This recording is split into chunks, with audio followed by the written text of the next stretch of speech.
যে এই জালেম কাফের বাদশাকে বিশাল একটা কড়াইয়ের মধ্যে রাখিয়া আগুন দিয়া উত্তপ্ত করতে থাকো, আগুন দিয়া তাজ দিতে থাকো, যেন এই জালেম বাদশা বুঝতে পারে এত বছর পর্যন্ত আমাদের উপর অত্যাচার করছে, আমাদের তখন কেমন লাগছে। এবার ওই পরামর্শ অনুযায়ী ওই কাফের জালেম বাদশাকে বিশাল এক কড়াইয়ের মধ্যে রাখিয়া আগুন দিয়া উত্তপ্ত করতে আছে, গরম করতে আছে, কড়াই গরম করতে আছে। আর ওই জালেম কাফের বাদশা আগুনের তাপের কারণে ছটফট ছটফট করতে আছে। বেদিক হইয়া কি করবে কাফের বাদশা? শুধু ছটফট ছটফট করতে আছে, কি করবে? ওই কাফের বাদশা তৎকালীন সময় তারা মূর্তি পূজা করত, তারা মূর্তিকে খোদার মতো মনে করে, তারা মূর্তিকে মনে করে কিয়ামতের ময়দানে তাদেরকে এই মূর্তি হেফাজত করবে, সাহায্য করবে, সুপারিশ করবে। তারা মনে করত যে এই মূর্তি, যদি মূর্তির পূজা করি, মূর্তির কাছে আমরা সাহায্য চাই, মূর্তির পায়ে সিজদা করি, তাহলে কিয়ামতের ময়দানে এই মূর্তি আমাদেরকে সাহায্য করবে, সুপারিশ করিয়া তাদেরকে জান্নাতে নিয়ে যাইবে। তারা এরকম মনে করত। এই জন্যই জালেম কাফের বাদশাহ নিরুপায় হইয়া এবার তাদের ওই মূর্তির কাছে, তার যেই মূর্তিকে পূজা করত, ওই দেব দেবী অথবা মূর্তির কাছে সাহায্য চাইল যে আমাকে এখান থেকে বাঁচাও, আমাকে আগুন থেকে বাঁচাও। মূর্তি তো আর বাঁচাইতে পারে না, বাঁচায় কে? জোরে কর। ওই মালিক মাওলাকে একবার জোরে ডাক দেন আল্লাহ, আরেকবার জোরে ডাক দেন আল্লাহ। বিপদে পড়লে বাঁচাইবে কে? আল্লাহ। আল্লাহ বাদে কেহ মাবুদ নাই। জোরে বলেন আল্লাহ বাদে কেহ মাবুদ নাই। আল্লাহ তাআলা বলেন, ও ভাই জিবরাইল, তুমি তোমার সুসংবাদ পাইবা, তার আগে তুমি একবার আমার কুদরতি আরশের দিকে তাকাও। সুবহানাল্লাহ। জিবরাইল আলাইহিস সালাতু ওয়াস সালাম কথা মতো এবার জিবরাইল আলাইহিস সালাতু ওয়াস সালাম আল্লাহ তাআলার কুদরতি আরশের দিকে তাকায় রইলেন। দেখে আল্লাহ তাআলার কুদরতি আরশে আল্লাহ রাব্বুল আলামিনের নূরের দ্বারা, আল্লাহ তাআলার কুদরতি নূরের দ্বারা লেখা রয়েছে লা ইলাহা ইল্লাল্লাহু মুহাম্মাদুর রাসূলুল্লাহ সাল্লাল্লাহু আলাইহি ওয়াসাল্লাম। আল্লাহর কুদরতি আরশে লেখা আছে কি? কালিমা লেখা আছে লা ইলাহা ইল্লাল্লাহু মুহাম্মাদুর রাসূলুল্লাহ সাল্লাল্লাহু আলাইহি ওয়াসাল্লাম। জিবরাইল আলাইহিস সালাতু ওয়াস সালাম বলেন, ও দয়ার মালিক আল্লাহ, আমার 30,000 বছরের সিজদার সাথে ওই কুদরতি নূর দ্বারা লেখা কালিমা, ওই কালিমার সাথে কি মিল আছে? কি বললেন? যে আল্লাহ আমার সিজদার সাথে ওই কালিমার সাথে কি মিল? শেষে দেখি মুহাম্মদ লেখা। আল্লাহ রাব্বুল আলামিন জানায় দেয়, এই ভাই হে ফেরেশতা জিবরাইল, শোনো শোনো, আমি দুনিয়ার জমিনে একদল বনি আদম সৃষ্টি করব, মানুষ সৃষ্টি করব। ওই মানুষকে হেদায়েতের জন্য যুগে যুগে অসংখ্য নবী রাসূল পাঠাইব, সর্বশেষ একজন নবী পাঠাইব, সেই নবীর নাম হলো কি? জোরে কান। বুঝলা গেছে? সেই নবীর নাম কি? নবী মুহাম্মদ রাসূলুল্লাহ সাল্লাল্লাহু আলাইহি ওয়াসাল্লাম। আমি শেষ জামানা একজন নবী পাঠাইব, ওই নবীর উম্মতের উপরে আমি 5 ওয়াক্ত নামাজ ফরজ করে দিব। জোরে বলেন, কয় ওয়াক্ত নামাজ ফরজ করবে? আল্লাহ তাআলা বলে, ভাই জিবরাইল, ও ওই নবীর উম্মতের উপর আমি 5 ওয়াক্ত নামাজ ফরজ করে দিব।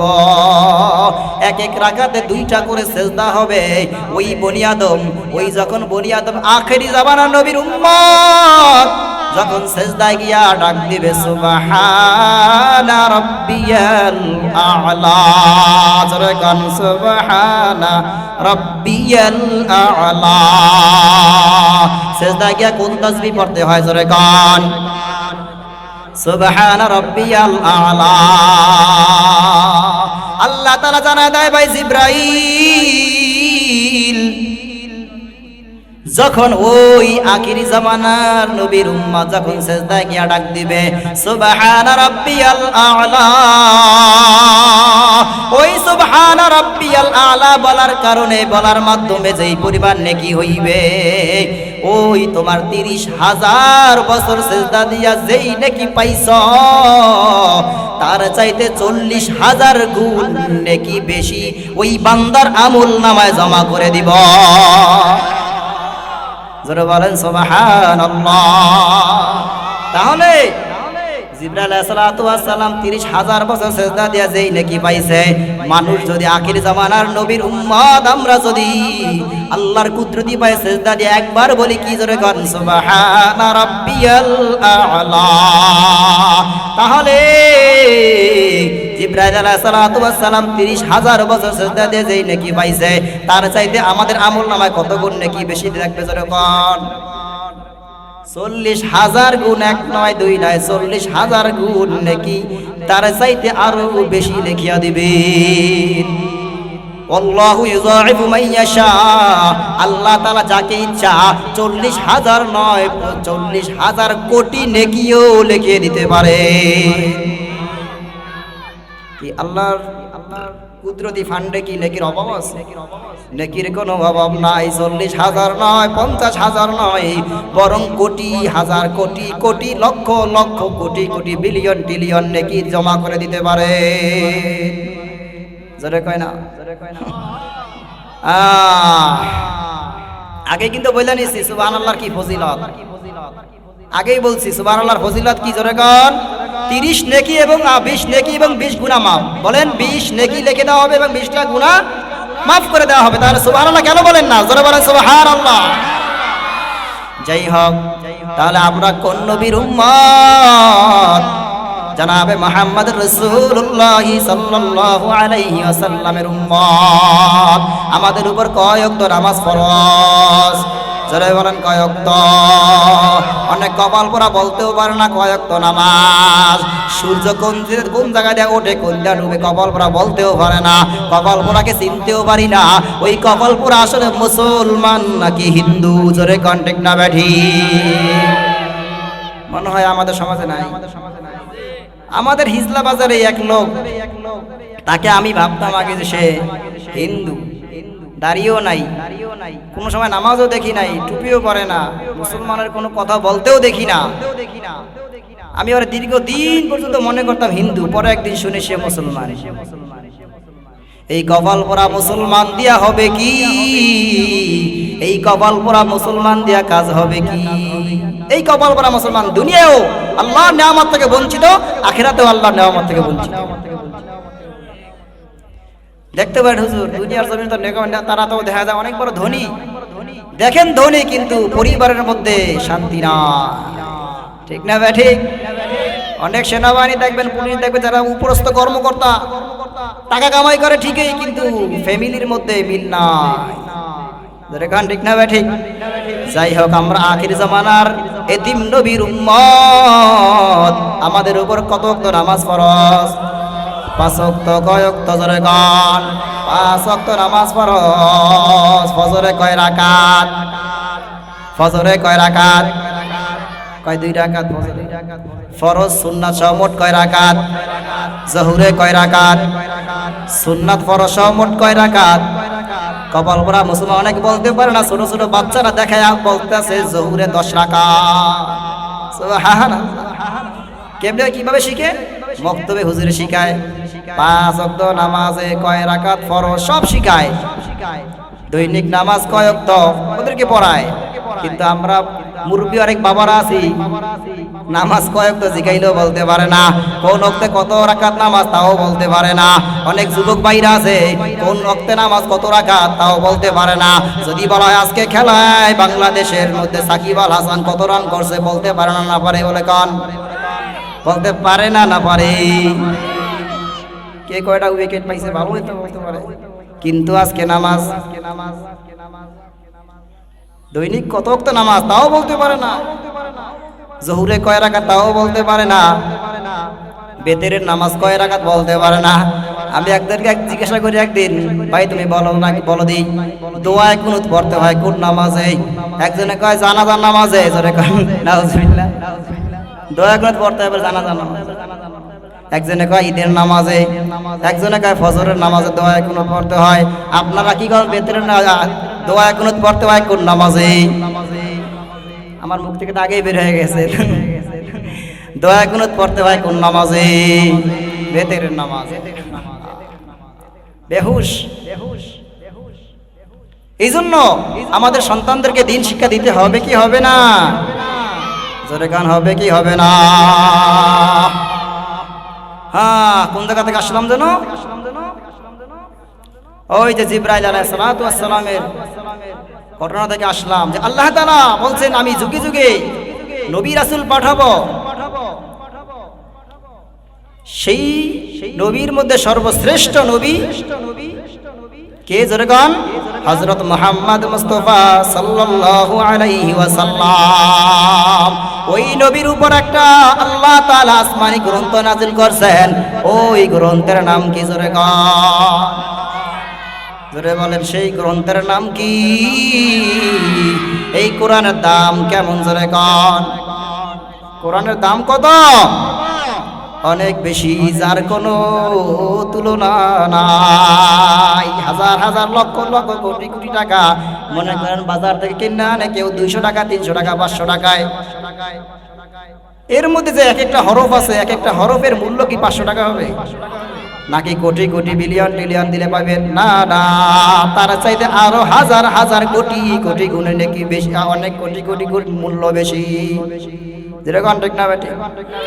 তাহলে আখেরি নবীর উপর আসমানি গ্রন্থ নাযিল করছেন কোরআন। জোরে গান কি?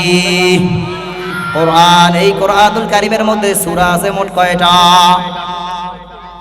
ওই দেখেন ছোট ছোট বাচ্চারা বলতেছে 114টা। আমার মুরব্বী বাবারা বলতে পারে না।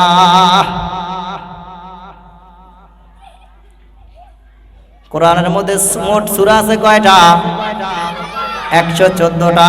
পারা আছে কয়টা? কোরআনুল কারীম কত পারা? কত পারা বেষ্টিত? জোরে গান 30 পারা। কত পারা? কোরআনুল কারীমের মধ্যে মোট পারা কয়টা? 30 পারা। যাই হোক, এই কোরআনুল কারীমের মধ্যে একটা সূরা আছে, আমি ওই বিষয়ে কিছু আলোচনা করব। এই কোরআনুল কারীমের মধ্যে একটা সূরা আছে যেটা প্রসিদ্ধ, সবাই নাম জানেন অথবা শুনছেন, অথবা অনেকের ঘরে তেলাওয়াত হয় সকাল বিকাল। অনেকের মুমূর্ষু অবস্থায় এই সূরা তেলাওয়াত করা হয়। জোরে কোন ওই সূরার নাম কি? শুরুতে তেলাওয়াত করেছিলাম সূরা ইয়াসিন। এই সূরার মধ্যে কোরআনের কারীমের 114টা সূরার মধ্যে 41তম সূরার নাম হলো সূরা ইয়াসিন ওয়াল কুরআনিল হাকীম।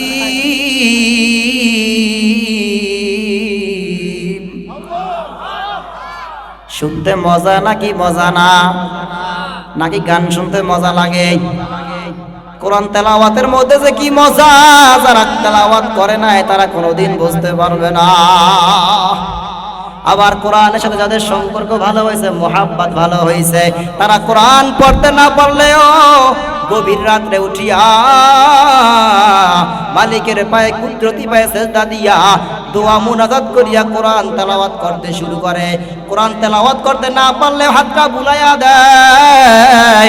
মায়ার নবী সরদার দু আলম বলেন, যদি বান্দা কোরআন তেলাওয়াত করতে নাও পারে, নেকির আশায় যদি হাতটা বুলাইয়া দেয়, তাহলে ওই বান্দার আমল নামায় তেলাওয়াতের সওয়াব লিখে দেওয়া হয়।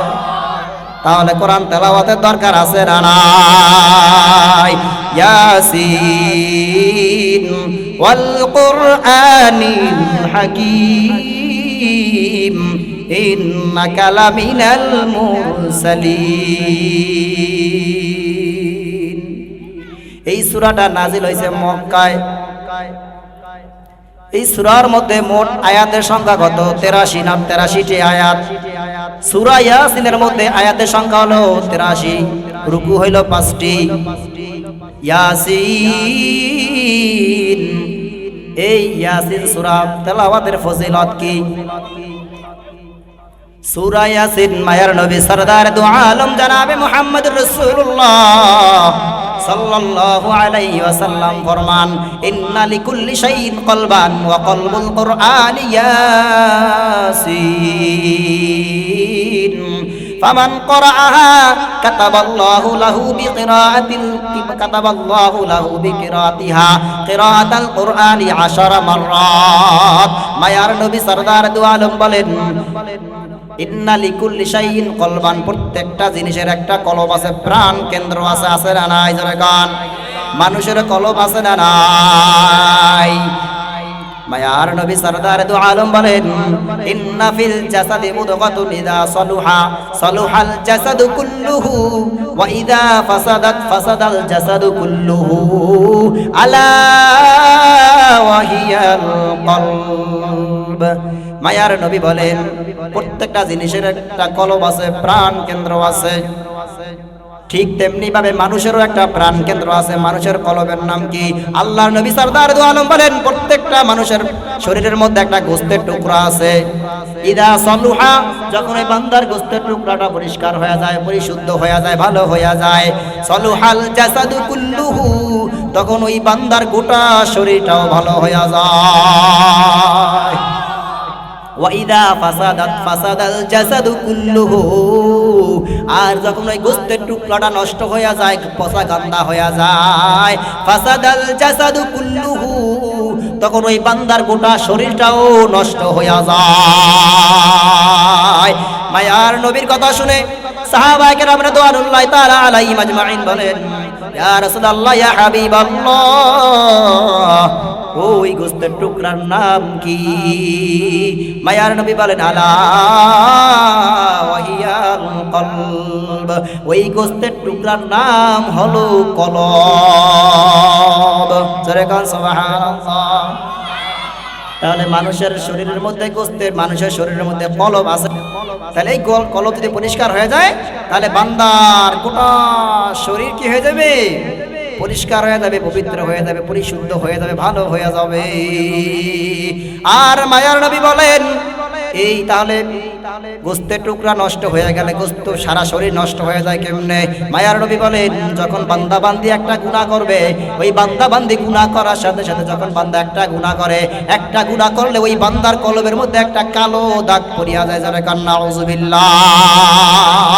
এভাবে বান্দা যে যত গুনাহ করবে, অত পরিমাণ গুনাহ করতে করতে করতে করতে ওই বান্দার কলবটা নষ্ট হইয়া কালা হইয়া যায়। যেভাবে জামা কাপড়ের মধ্যে ময়লা পড়লে কলমের দাগ পড়লে জামা কাপড় কালো হইয়া যায়, ওই জামা কাপড় নষ্ট হইয়া গেলে, পোশাক নষ্ট হইয়া গেলে, এই জামা কাপড় পোশাক ইত্যাদি পরিষ্কার করার জন্য মেডিসিন বা যন্ত্র আছে না নাই? ওই যন্ত্রের নাম হইল সাবান। সাবান দিয়া, মেডিসিন দিয়া আমরা কলমের দাগ ইত্যাদি ময়লা উঠায় বলাই। তাহলে বান্দার গোশতের টুকরার মধ্যে, ওই কলবের মধ্যে যদি ময়লা পড়ে যায়, গুনাহ নামক জং ধরে যায়, ওই বান্দার কলব পরিষ্কার করব কিভাবে? মায়ার নবী বলেন, মায়ার নবী বলেন, লিকুল্লি শাইইন সিকালাতুন ওয়া সিকালাতুল কুলুবি যিকরুল্লাহ, প্রত্যেকটা যন্ত্র পরিষ্কার করার যন্ত্র আছে, মেডিসিন আছে। ওই বান্দা বান্দি, ঠিক বান্দা বান্দির কলবের মধ্যে যদি গুনাহ নামক জং ধরিয়া যায়, ওই বান্দার কলব পরিষ্কার করার জন্য যন্ত্র আছে, মেডিসিন আছে। ওই মেডিসিনের নাম হলো মাওলার জিকির, লা ইলাহা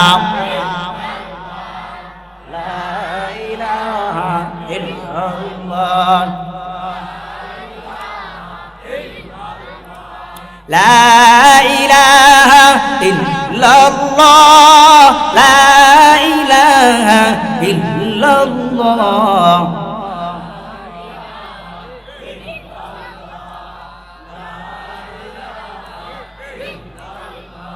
আসমান জমিন গায়রুল্লাহ, বলেন সবাই আসমান জমিন গায়রুল্লাহ, জিন ইনসান গায়রুল্লাহ, লা ইলাহা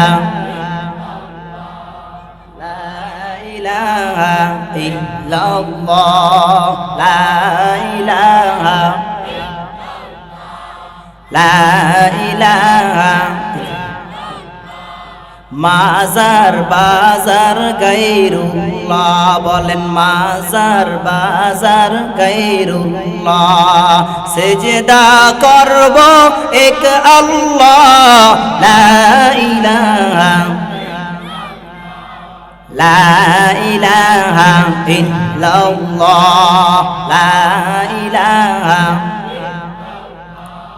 লা ইলাহা ইল্লাল্লাহ, লা ইলাহা ইল্লাল্লাহ, লা ইলাহা ইল্লাল্লাহ মুহাম্মাদুর রাসূলুল্লাহ। জঙ্গে দেলাজ সায়কালে লা পাকে কুন, সিনায়ে বাতিগে মোহাব্বত চাকে কুন, জঙ্গে দেলাজ সায়কালে লা পাকে কুন, সিনায়ে বাতিগে মোহাব্বত চাকে কুন।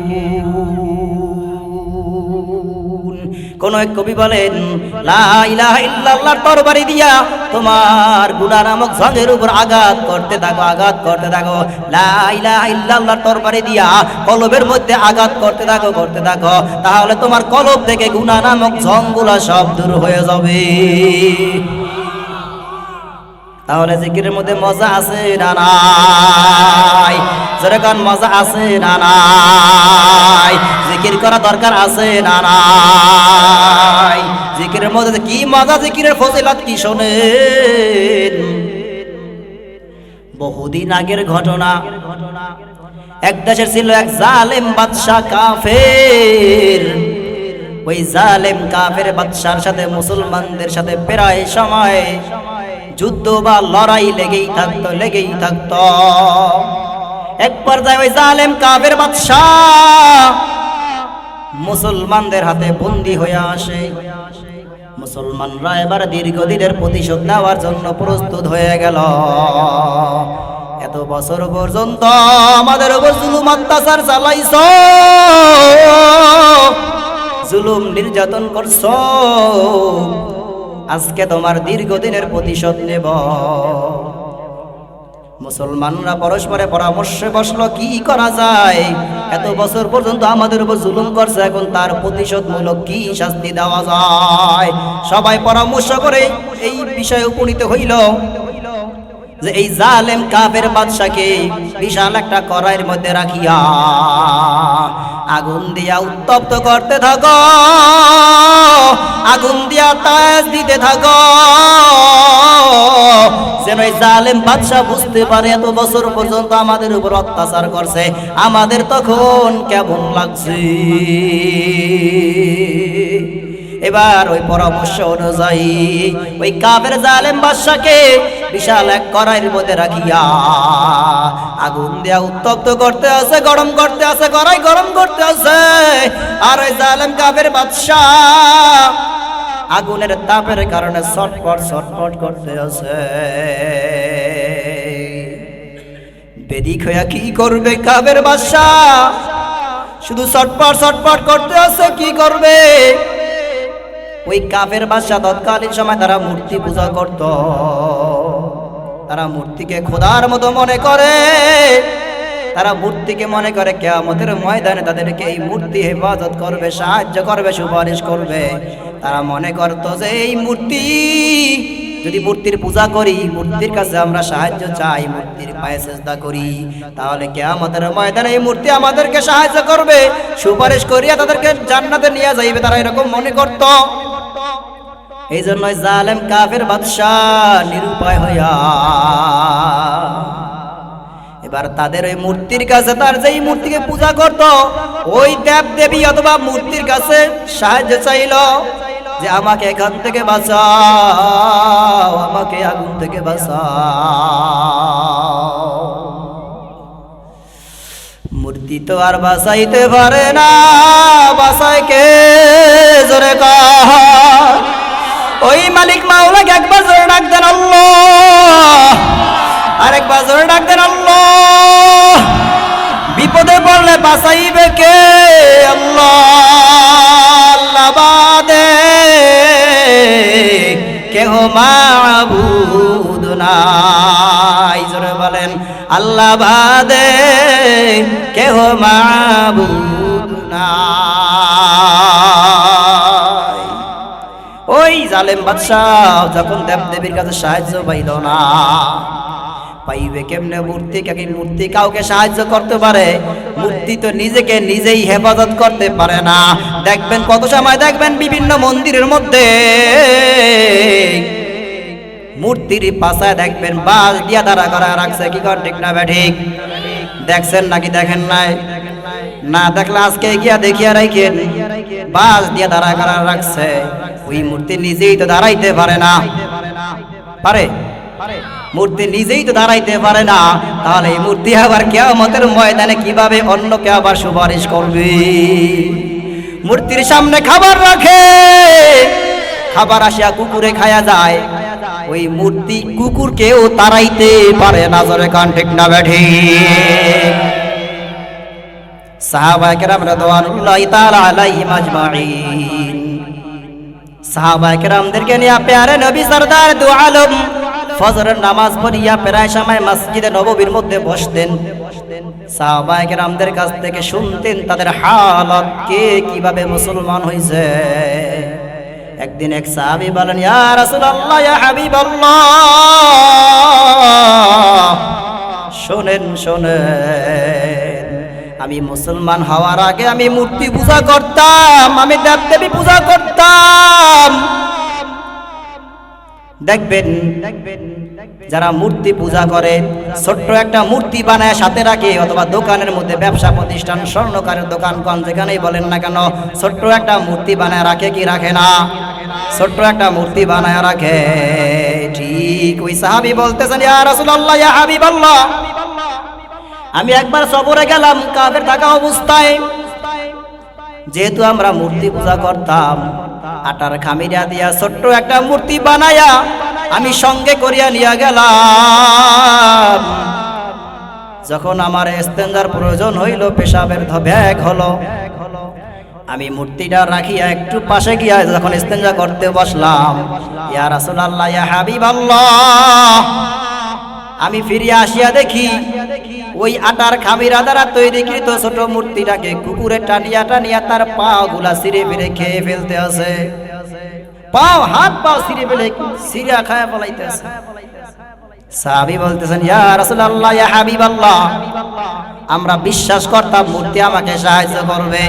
যখন দেখলাম মূর্তি রাখি আমি ইস্তেঞ্জা করতে গেলাম, আসিয়া দেখি মূর্তিকে নিজেকেই কুকুরে ছিঁড়ে ফিরে খেয়ে ফেলতে আছে। ওই মূর্তি তো নিজেকে নিজেই কুকুর থেকে বাঁচাইতে পারে না। ওই মূর্তি আবার কিয়ামতের ময়দানে যখন সূর্যের তাপের কারণে, যখন কিয়ামতের ময়দানে আল্লাহ তাআলা সূর্যটা নাফরমান বদমাইশ বেনামাজি বেপরদা নারী পুরুষের এক হাত বা সোয়া হাত মাথার উপরে রাখিয়া সূর্যকে বলবে, ও সূর্য, তোর মধ্যে যত তাপ আছে সব সারিয়া দে। ওই কিয়ামতের ময়দানে সূর্যের তাপের কারণে যখন মাথার মগজগুলা সব গলিয়া গলিয়া গলিয়া গলিয়া টকবক টকবক টকবক করিয়া সারা শরীর বায়া বায়া পড়তে থাকবে, ওই কঠিন মুহূর্তে ওই মূর্তি আবার আমাকে কিভাবে সাহায্য করবে?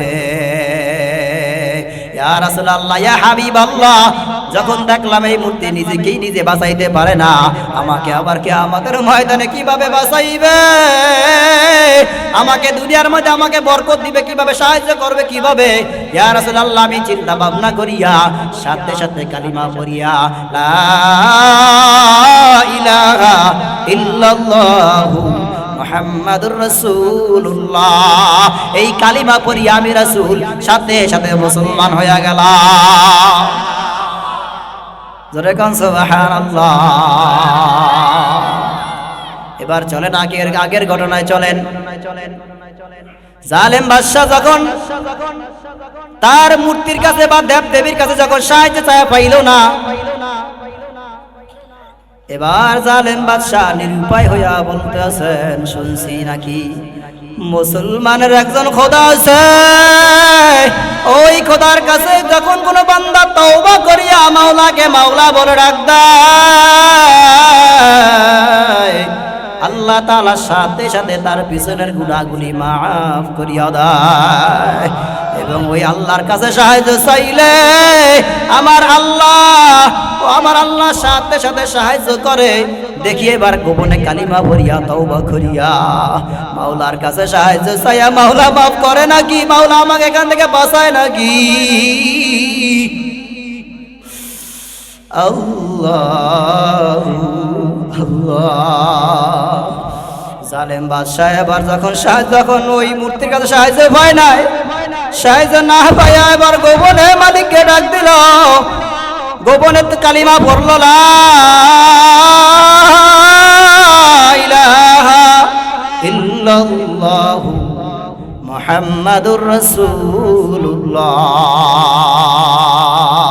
এই কালিমা বলিয়া মালিকের কাছে সাহায্য চাই, ও মালিক আমি মূর্তির কাছে সাহায্য চাইলাম, আমার মূর্তি আমাকে সাহায্য করতে পারে নাই। ও আল্লাহ আপনার কাছে সাহায্য চাই, আল্লাহ দয়া করে মায়া করে আপনি আজকে আমাকে এই আগুন থেকে বাঁচান।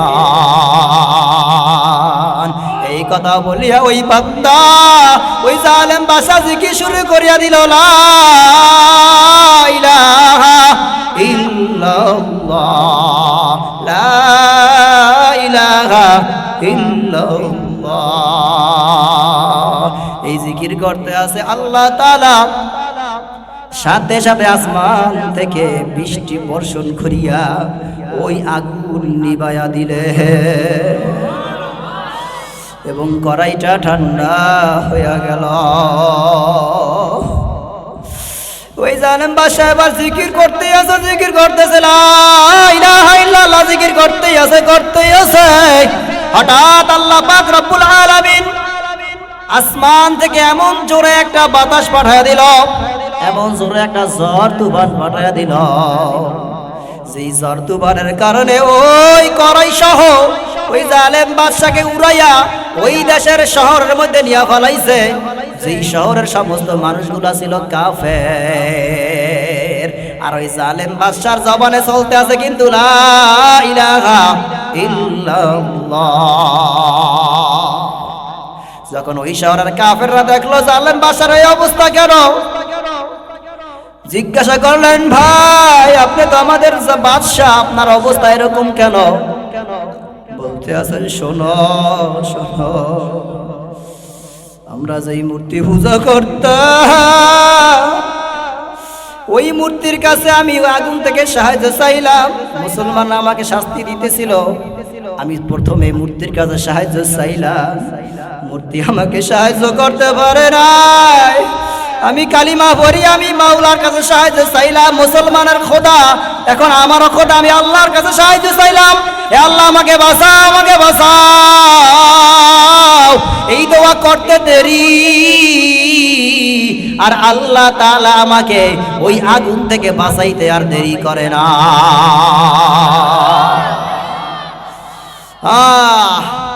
সবার জিকির চলতে আছে, লা ইলাহা ইল্লাল্লাহ। এই ঘটনা শোনার পর ওই শহরের সমস্ত কাফেরগুলা দলে দলে কালিমা পড়িয়া লা ইলাহা ইল্লাল্লাহু মুহাম্মাদুর রাসূলুল্লাহ, এই কালিমা পড়িয়া দলে দলে মানুষ কাফেরগুলা সব মুসলমান হয়ে গেছে। জোরে কোন সুবহানাল্লাহ। তাহলে মাওলার জিকিরের মধ্যে মজা আছে না নাই? মাওলার জিকিরের মধ্যে অনেক মজা আছে ভাই। जिक्रुल्लाह में क्या मजा है जाकिरों से पूछियो মাওলার জিকিরের মধ্যে দেখি মজা যারা মাওলাকে সকাল বিকাল বসিয়া ডাকে তার কাছে জিজ্ঞাসা করেন মাওলার জিকিরের মধ্যে কি মজা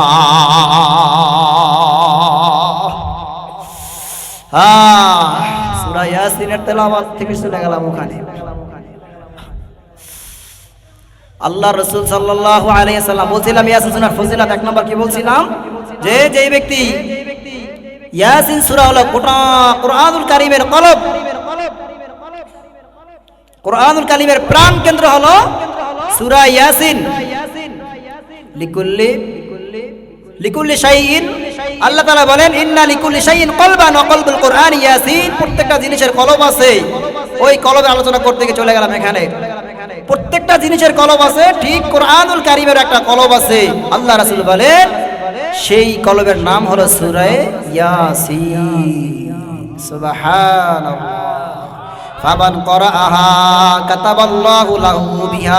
কাতাবাল্লাহু লাহু বিকিরাতিল কুরআনি 10 মাররাত যেই ব্যক্তি সূরা ইয়াসিন একবার তেলাওয়াত করবে ওই ব্যক্তির আমলনামায় পুরা কুরআনুল কারীম 10 বার খতম দেওয়ার সওয়াব তার আমলনামায় লেখা হবে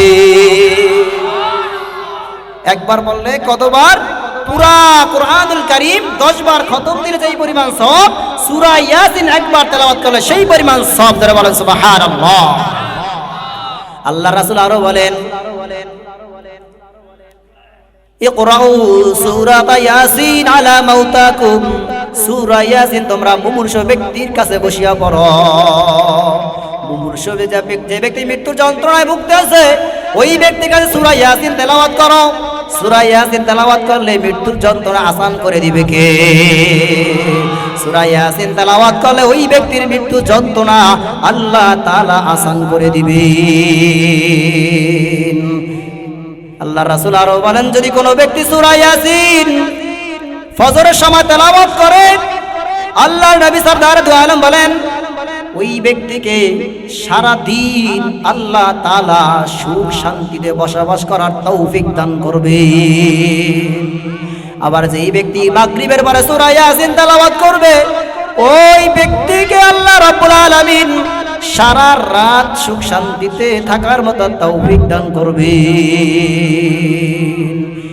আল্লাহর নবী আরো বলেন যেই ব্যক্তি রাত্রে বেলা সূরা ইয়াসিন তেলাওয়াত করিয়া ঘুমাইবে ওই ব্যক্তি সকালবেলা ঘুম থেকে জাগ্রত হইবে নিষ্পাপ মাসুম বাচ্চার মতো হইয়া জোরে কোন সুবহানাল্লাহ মাসুম বাচ্চার আমলনামায় যেভাবে কোনো গুনাহ নাই যেই বান্দা ইয়াসিন সূরা তেলাওয়াত করিয়া ঘুমাইবে ওই ব্যক্তি সকালবেলা নিষ্পাপ ওই মাসুম বাচ্চার মতো হইয়া ঘুম থেকে জাগ্রত হবে জোরে বলে সুবহানাল্লাহ আল্লাহর নবী সরদার দু আলম আরো ফরমান কুরআনুল কারীমের মধ্যে এমন একটা সূরা আছে যেই সূরা তেলাওয়াত করলে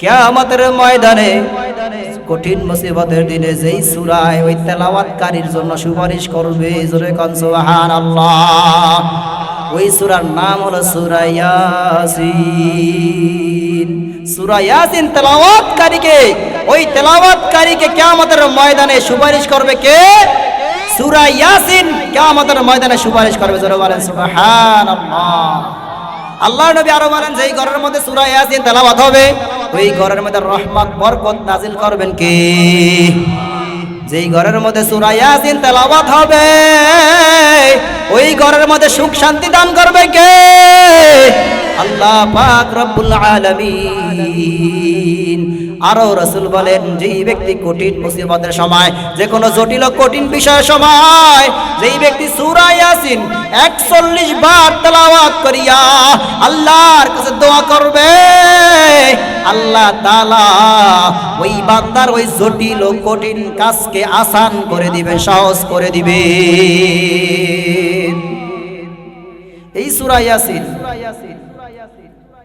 সূরা ইয়াসিনের ফজিলত অনেক অনেক বলতে গেলে শেষ হবে না যাই হোক বলতেছিলাম তাহলে ইয়াসিন এই ইয়াসিন শব্দটা কেউ বলেন কোন কোন মুফাসসিরিন কিরাম বলেন সূরা ইয়াসিনকে ইয়াসিন দ্বারা নামকরণ করা হয়েছে কেন মুফাসসিরিন কিরামগণ বলেন যে ইয়াসিন হলো কেউ বলছেন এটা আল্লাহ তাআলার একটা সিফাতি নাম, কেউ বলছেন এটা একটা রাসূল সাল্লাল্লাহু আলাইহি সাল্লামের একটা সিফাতি নাম।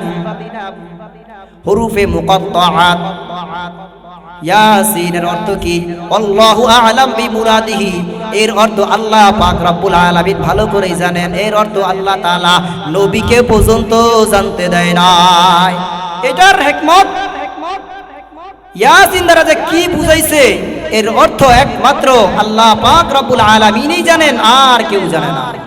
ওয়াল কুরআনিল হাকীম, শপথ কসম কুরআনুল কারীমের, কুরআনুল কারীমের কসম করে বলেন ওয়াল কুরআনিল হাকীম ইন্নাকা লামিনাল মুরসালিন। আল্লাহ তাআলা কোরআনের কসম করে বলেন ইন্নাকা লামিনাল মুরসালিন। যখন সরদার দু আলমকে নিয়ে মক্কার জমিনে, যখন মক্কার কুরাইশ কাফের বেদিন বেঈমানরা যখন ঠাট্টা বিদ্রুপ করতেছিল যে ইনি নাকি নবী, তিরস্কারমূলক কথা বলতেছিল, উনিও তো মানুষ, আমরাও তো মানুষ, দেখতে চলাফেরা একেবারে সাদা সিধা, উনি নবী হয় কিভাবে? যখন তিরস্কার করতেছিল আল্লাহ তাআলা কোরআনের শপথ করে বলেন ইন্নাকা লামিনাল মুরসালিন, অবশ্যই অবশ্যই তুমি আমার রাসূলের অন্তর্ভুক্ত। যখন রাসূলকে নিয়ে তিরস্কার করতেছিল, রাসূল একটু মনটা খারাপ হয়ে যায়। আল্লাহ তাআলা সান্ত্বনা দেওয়ার জন্য কোরআনের শপথ কসম করে বলেন ইন্নাকা লামিনাল মুরসালিন, অবশ্যই অবশ্যই আপনি আমার রাসূলের অন্তর্ভুক্ত। আলা সিরাতিম মুস্তাকিম, আপনি সঠিক পথে আছেন। কাফেররা যখন তিরস্কারমূলক কথা বলতেছিল, রাসূল যখন মনক্ষুণ্ণ হয়ে যায়, মন খারাপ হয়ে যায়, আল্লাহ বলেন আলা সিরাতিম মুস্তাকিম, ওগো নবী আপনি একমাত্র সঠিক পথে আছেন। জোরে কান সুবহানাল্লাহ। তানজিলাল আজিজির রহিম, এই কোরআনুল কারীম নাযিল হয়েছে কার পক্ষ থেকে? আল্লাহ পাক রব্বুল আলামিনের পক্ষ থেকে। কেন? আল্লাহ পরায়াতে বলেন লিতুনযিরা কওমান মা উনযিরা আবাউহুম ফাহুম গাফিলুন। এই কোরআন আল্লাহ তাআলার পক্ষ থেকে কেন নাযিল হয়েছে? আল্লাহ তাআলা পরায়াতে জানায় দেয় লিতুনযিরা কওমান মা উনযিরা আবাউহুম ফাহুম গাফিলুন, যাতে করে আপনি ওই বেদিন বেঈমানদেরকে আপনি জাহান্নাম সম্পর্কে ভীতি প্রদর্শন করতে পারেন, ভয় দেখাইতে পারেন। যারা কান সুবহানাল্লাহ। তাহলে কোরআনকে রাসূলের উপর নাযিল করা হয়েছে কেন? যেন এই কোরআনের মাধ্যমে গাফেল অসতর্ক বেদিন বেঈমানদেরকে যেন এই কোরআনের মাধ্যমে কোরআন অনুযায়ী চলার পথ দেখায়। যারা কান সুবহানাল্লাহ। লিতুনযিরা কওমান মা উনযিরা আবাউহুম ফাহুম গাফিলুন লাকাদ হাক্কাল কওলু আলা আকসারিহিম ফাহুম লা ইউমিনুন।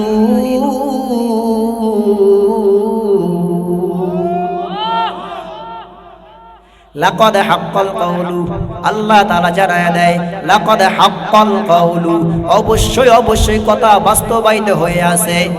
কাদের ব্যাপারে? লাকাদ হাক্কাল কওলু আলা আকসারিহিম, তাদের অধিকাংশের ব্যাপারে। ফাহুম লা ইউমিনুন, যে তারা ঈমান আনবে না। কারা ঈমান আনবে না? আল্লাহ তাআলার ইলমে, আল্লাহ তাআলার জ্ঞানের মধ্যে আছে না নাই? আল্লাহ বলেছেন, এই বান্দাকে সৃষ্টি করার পর আল্লাহ বলছেন ফারিকুম ফিল জান্নাতি ওয়া ফারিকুম ফিস সাঈর। শুরুতে আয়াত তেলাওয়াত করেছিলাম ফারিকুম ফিল জান্নাতি ওয়া ফারিকুম ফিস সাঈর। দুনিয়ার জমিনে কত দল কত দল, আওয়ামী লীগ, বিএনপি, ইসলামী আন্দোলন, জামাত ইসলাম, কত কত জমিয়ত উলামা হিন্দ, কত কত সংগঠন আছে। মরার পর দল হবে কয়টা জোরে কোন? মরার পর দল হবে কয়টা? দল হবে দুইটা, ফারিকুম ফিল জান্নাতি ওয়া ফারিকুম ফিস সাঈর। এক দল জান্নাতি আর এক দল জাহান্নামী। আল্লাহ তাআলা আয়াত নাযিল করার পর আল্লাহ তাআলা বান্দাদেরকে দুনিয়ার জমিনে পাঠানোর পরে বলেন, এই দুনিয়ার জমিনে তোমাদেরকে জান্নাতের পথে চলার স্বাধীনতা আমি আল্লাহ তোমাদেরকে দান করলাম, এবং জাহান্নামের পথে চলার স্বাধীনতা আমি আল্লাহ তোমাদেরকে দান করলাম। এখন বুঝে থাকলে বলো, তোমার পথ কোনটা, তোমার আসানের পথ কোনটা? জান্নাতের মধ্যে গেলে আরামায়েশে থাকতে পারবা, আর জাহান্নামের মধ্যে গেলে কেনু গুতা খাইতে পারবা। এখন কোন পথে চলবা, কোন পথ ভালো আর কোন পথ খারাপ চিনার জন্য, বুঝার জন্য আল্লাহ তাআলা যুগে যুগে অসংখ্য নবী রাসূল পাঠাইছেন। জোরে কোন সুবহানাল্লাহ। এখন নবী নাই, সাহাবায়ে কেরাম নাই, আছে নবীর উম্মত উলামায়ে কেরাম। জোরে কোন সুবহানাল্লাহ। তাহলে উলামায়ে কেরামদের দিক নির্দেশনা অনুযায়ী চলা লাগবে কি লাগবে না? জোরে কোন। মনে করেন উলামায়ে কেরামদেরকে শুধু ডাকা হবে শুধু জানাজার নামাজের সময়, আর ডাকা হবে শুধু মা মারা গেছে হুজুর একটু আসেন 3 দিন একটু দোয়া না করলে কেমন হয়? মানুষ বলবে কেমন, ওর বাপে মারা গেল একটু দোয়াও করায় নাই, এই নামের জন্য দোয়া করানোর জন্য হুজুর ডাকে বাড়িতে। কি কোন ঠিক না ঠিক? আর যারা বলেন ঠিক না ঠিক? বাপে মাসের পর মাস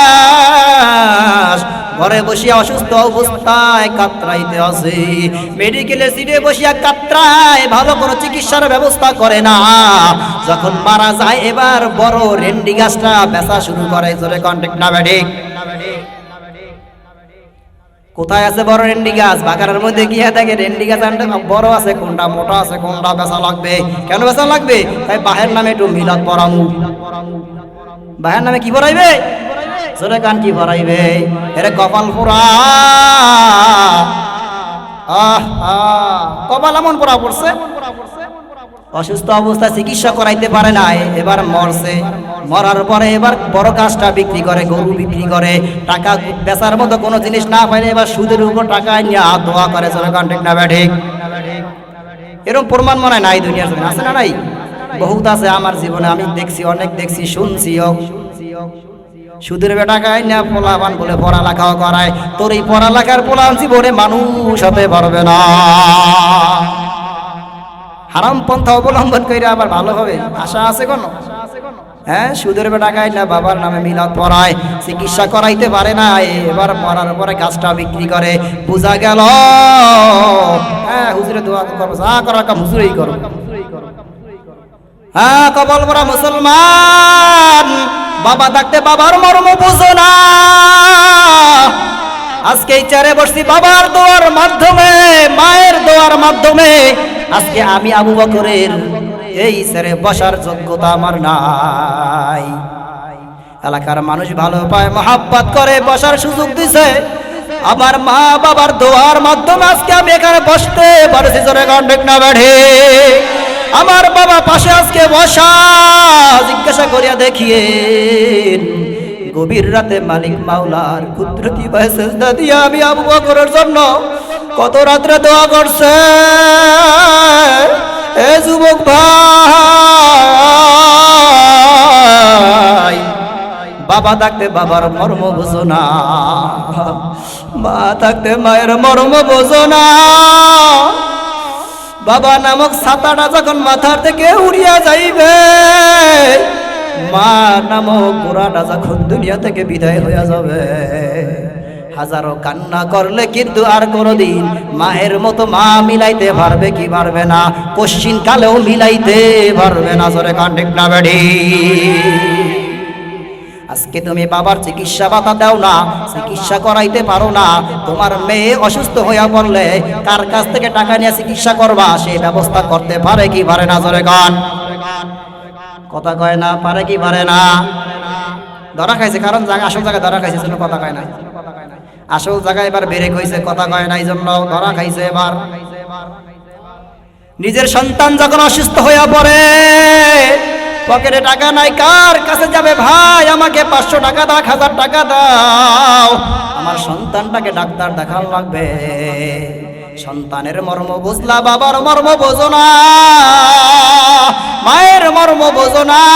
গতকাল হুজুর বলছিলেন যে মা তোমাকে নিয়ে কত কষ্ট করছে, 10 মাস 10 দিন তোমাকে গর্ভে ধারণ করছে, তুমি তো পেটের মধ্যে আরামের ঘুম ঘুমাইছো। তোমার মা কিন্তু গভীর রাত ঘুমাইতে পারে নাই, সারা রাত্র ওই যন্ত্রণায় কাতরাইছে। জোরে কোন ঠিক না ঠিক?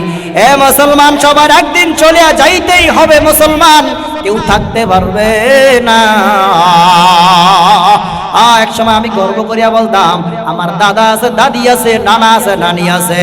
এক সময় দেখি এখন আমার কেউ নাই, আমার দাদাও নাই, দাদিও নাই।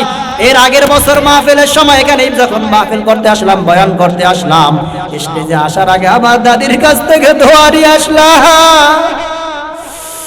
দাদি আলোচনা করার জন্য যাই, অনেক দুষ্টামি করিয়া দাদির কাছ থেকে বিদায় নিয়া দোয়া নিয়া স্টেজে আসলাম। আজকে আসার সময় মনে বড় ব্যথা, যদি আমার দাদি আজকে থাকতো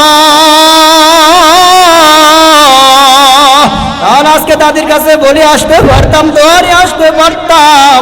আসার সময় দাদির কবরটা জিয়ারত করিয়া স্টেজে আসিয়া বসলাম।